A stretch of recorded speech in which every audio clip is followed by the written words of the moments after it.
আর দেখা যাবে যে অধিকাংশ ইনশাআল্লাহ বর্তমান সরকার তার এই আগামী 6 মাসের মধ্যেই বাস্তবায়ন করতে পারবে।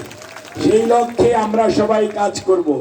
আজকের বক্তব্য রাখার সময় আপনারা দয়া করে আপনাদের ওয়ার্ডের বিএনপির সদস্য সংখ্যা কেমন, আপনাদের ওয়ার্ডে বিএনপির সাংগঠনিক অবস্থা কি, সেই সমস্ত বিষয়ে বক্তব্য রাখবেন।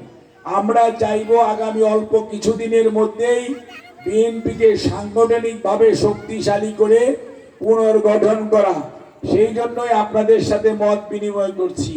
এখানে কোনো অবস্থাতেই বক্তারা কাউকে চেয়ারম্যান, কাউকে মেম্বার এগুলোর কথা বলবেন না। আপনারাই আপনাদের চেয়ারম্যান মেম্বার কে প্রার্থী হবে আগামীতে আপনারাই নির্ধারণ করবেন। ওইটা আমি বা ফেরদৌস ভাইরা নির্ধারণ করবে না। কাজেই সেইটার সময় যখন আসবে তখন আলোচনা করব। আজকে সময় আসে নাই এই আলোচনা করে নিজেদের মধ্যে কোনো বিভাজন সৃষ্টি করার কোনো সুযোগ নাই, এবং দয়া করে এরকম কিছু করবেন না। আপনারা সাংগঠনিকভাবে বলবে 1 নম্বর ওয়ার্ড হাত তুলবেন, কে বলতে চান তাকে এখানে ডাকা হবে, উনি এসে বলবেন। একদম আমি চাইবো যে একজন পুরুষ আর একজন মহিলা মিনিমাম বলেন, তাহলে আমরা তাদের বক্তব্য একটু শুনতে পাবো।